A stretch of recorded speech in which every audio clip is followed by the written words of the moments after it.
The issue of health care reform is one that inspires passionate debate. And last night during President Obama's speech in the House chamber, the controversial topic caused South Carolina Congressman Joe Wilson to speak up. Let's take a look.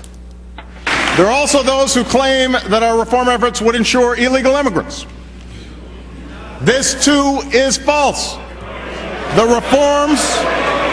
reforms I'm proposing would not apply to those who are here illegally. It's not true.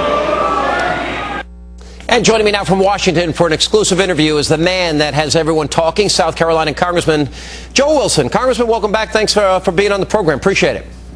Well, Sean, it's an honor to be with you. All right, so look, you've already explained. I don't really think we need to cover old ground here. You've explained that you're sorry. You spoke out. It was an emotional moment, and it's all squared away with the White House. They were very gracious in accepting my apology and said, let's get on to discuss the issues, and that's what we need to be doing. Well, I want to go. That's exactly what I want to do. Now, the president said in his speech last night, these are facts. Nobody disputes them. Now, I could name 5 things off the top of my head. The issue of whether or not illegals are covered, whether or not this covers abortion is another one, whether or not Medicare is cut, what the meaning of end-of-life counseling is, and the costs. So let's start with the one that made you speak out about immigration. Are illegal immigrants covered in this bill?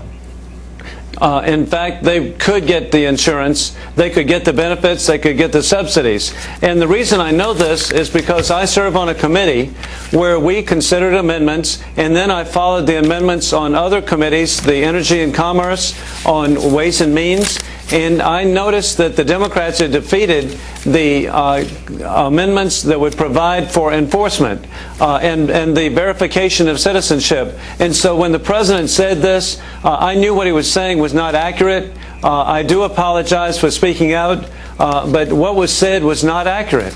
Well, let's talk about this, because congressional research, they actually investigated this, and it said, in fact, yes.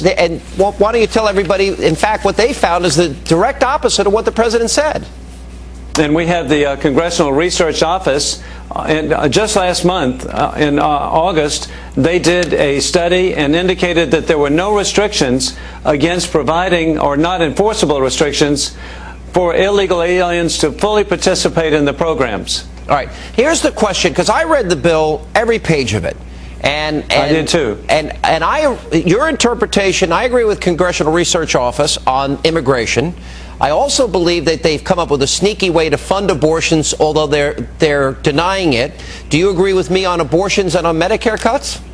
Well, I do, because when you read the bill, it really doesn't take long, because you can see that you have the Health Choices Administration Commissioner.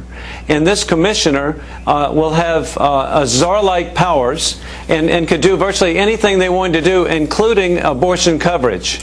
Yeah, well, and that's the point. And the same thing is, I find it unbelievable, and I want to ask you about the cost factor, because the president made promises about costs.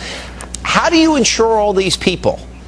And how do you tell the American people that they'll keep their insurance? I don't believe any of those things will be true. Your interpretation. Well, we've already seen through cash for clunkers that this administration misses by a factor of $3 billion. They just did not get the numbers correctly.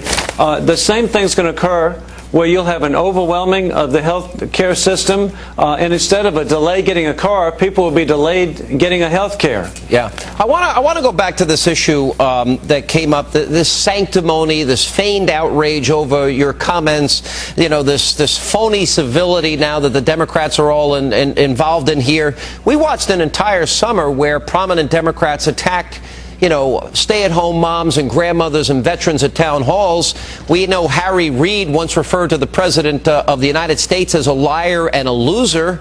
And we know the Democrats, I'll roll this tape, they also booed George W. Bush. And I want to ask you about the double standard, but first let's roll this tape. By the year 2042, the entire system would be exhausted and bankrupt. If steps are not taken to avert that outcome, the only solutions would be dramatically higher taxes, massive new borrowing, or sudden and severe cuts in Social Security benefits or other government programs. I recognize that 2018 and 2042 may seem a long way off, but those dates aren't so distant. I Harry Reid, for example, on his comment about calling the president a liar and loser, was on Meet the Press and asked to apologize and rescind those remarks. He didn't. Do you think there's a double standard, Congressman? There really is, and particularly with Senator Reid, he even indicates it was in a book. I truly am humbled that I respect the president. I respect the office of the president. But I believe that they do have a double standard. And I'm ready to discuss the issue of health care and really make a difference. Well, maybe for limited government. Maybe the president will invite you to the White House for a beer. I know that the left has targeted you, Congressman, and yes. I have a link on my website for those that want to support you on Hannity.com. So we appreciate you being here. Thank you for being with us. Well, honored to be with you. Thank you.